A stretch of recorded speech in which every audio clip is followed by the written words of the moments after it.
The app bar is always displayed on top of the screen. And we will create here an app bar with a gradient look and feel with some buttons on which you can click on. And we also add here a tab bar so you can go between your pages. Lastly, we will create here a transparent app bar. So we have in the background an image and on top of it we have here this transparent app bar. If you are new here, subscribe to my channel and make sure to watch this video till the end. Let's get started in our scaffold, and here we have a property called AppBar where we basically can add an AppBar widget, and inside of this AppBar widget you need to set the title where you can set a text, and I set here for example this text, the string here AppBar inside. However, you can also take this here and you could also put it directly inside, and then you have here an AppBar with a text of AppBar. You can also center the text, and therefore you have here this property center title which you set to true, and then the text is centered within our app bar. Now we have supplied here the title. However, you can also set here a leading property where you can set here at the beginning some widgets and also actions which you can then set here at the end, and normally it is some icon which you put here into your app bar. Next to it you also have the property flexible space where you can add some space, and also the bottom property where you can set another widget if you like. And in our case we use here for example this bottom property later for our tab bar to place another widget inside. And you can see that we also have here in our example two icons at the end which go to the actions, and also one icon here which is going to the leading property. In this case we have here a menu icon. However, you can also type here dot and then you see here all the icons which you can use. For example, we take here this add sharp, and then if I hot reload we have here this add icon instead. Right now we cannot click on this icon, and to add the functionality on it we also wrap it here inside of an icon button where you set basically the icon itself. And our icon button also has here an onPressed handler, and here inside we can add the logic on what should happen if we click then on our icon, and in this case if I click here then it prints to the console hello.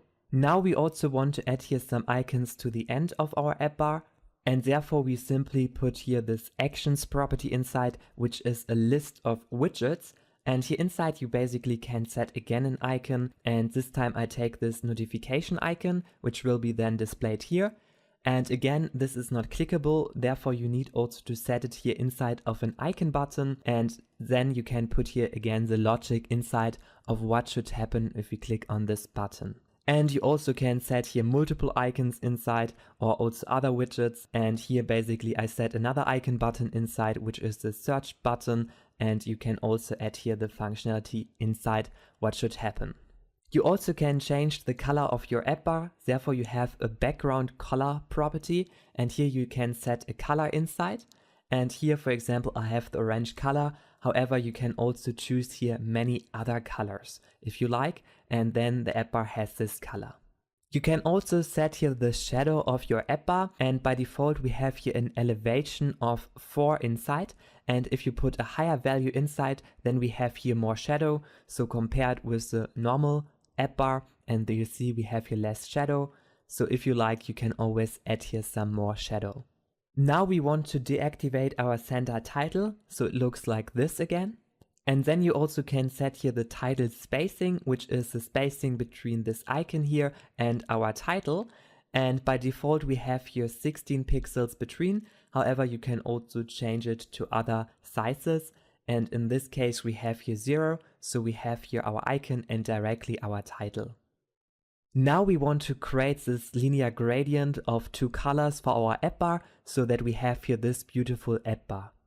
To achieve this we simply comment our background color out, and then we use here the property flexible space, and here inside you can set a container, and inside of the container you have this decoration with which you can change here the decoration of our app bar. And we want to simply add here a gradient, a linear gradient, and the linear gradient can have some colors, so for example a purple color and a red color.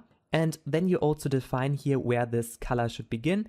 So one color should start here at the bottom right, which is this place here, and the other color should end then at top left, which is here at this location.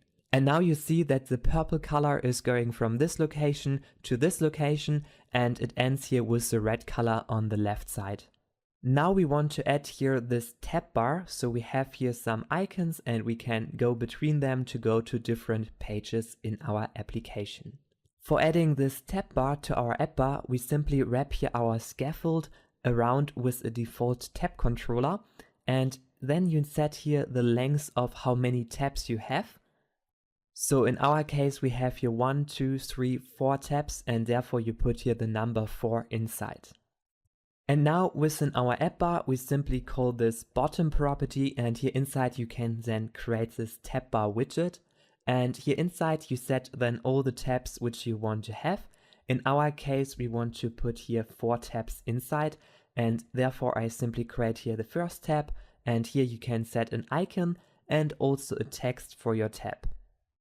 And this looks then like this. So we have here our icon on top, which is here this home icon, and below it we have here this home label. And to make this happen I also changed it here to 1.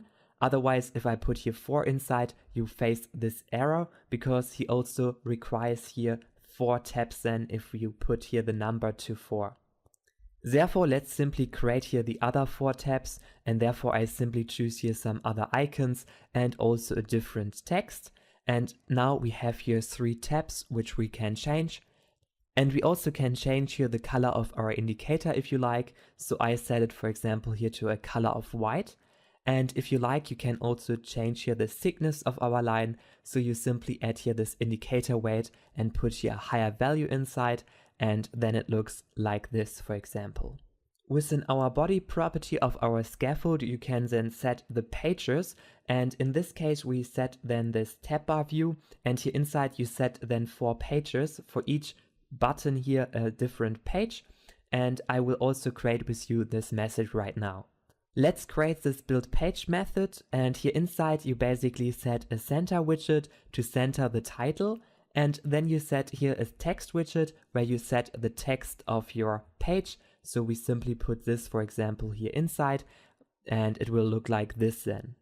Later you can basically exchange it with your own widgets, so that you put here on the home page your own widget, and then also on the feed page here your own widget inside, and so on. Another thing I want to mention here for our tab bar is if you have here many items inside, then you also can set here this is scrollable to true, and then you basically can later scroll here through your items if you have many of them. Now we want to go over and create a transparent app bar. Therefore we go here to our build method within our scaffold, and here we create again an app bar, and this time we put again some title inside like before, and then we set here the leading property like before, and here you can also set a back button, which is this arrow here, and then we also add here some actions, and in this case here simply this icon search, which is this icon here. And now we want to make this app bar here transparent. But before that I simply show you quickly that you also can change here the shape of your app bar. Therefore you set here, for example, a shape of rounded rectangle border, and then you can set here the border radius of your app bar so we can make it rounded. And here basically you can set the border radius vertical to bottom, so we want to change the shape here on the bottom of our app bar. And then you can set here the radius circular to 16, which make it a bit rounded here at the bottom. Behind our app bar we want to have an image, and that's what we want to add here within the scaffold body property. And here you can basically set an image from a network, so we will load it from the internet, and here you set then the link to your image inside. Our image looks then first of all like this, and it doesn't take here the full width of our screen. And how to change it is by simply putting here this box fit cover inside, and then we set it here to the width of our whole screen size. So therefore you put here double infinity inside, which takes then the whole width, and we also take here the whole height of our screen, and this will then put our image to the whole screen size. Like you can see here on the top, here we have some white color because we have made it rounded. However, the image behind it is not showing here under it, and this looks a bit of strange. To change this behavior, you simply go to your scaffold, and here inside you can set the extend body behind AppBar, and this will simply put then the body property, which is here our image, behind our AppBar, and then we see here also that it is here blue instead of white at the corners. Now we want to make our AppBar also transparent, and therefore you go to your AppBar, and here you have another property which is called background color, and we set it to a color of transparent, and this looks then like this, and it looks already pretty cool. However, we also have here some shadow which is supplied by the AppBar by default, and if you don't like to have also the shadow inside, you can deactivate it by setting this elevation, our shadow, to 0. And then we don't have here any shadow at the top anymore. If you don't want to have full transparency for your AppBar, you also can change it, for example, to a different color here. And then we have here a color of white and with some transparency. And here you can basically change the transparency of your white color. Hello everyone, thank you so much for watching this video. Please make sure to give it a thumbs up and subscribe to my channel here to get the latest news about Flutter. And see you soon. Bye.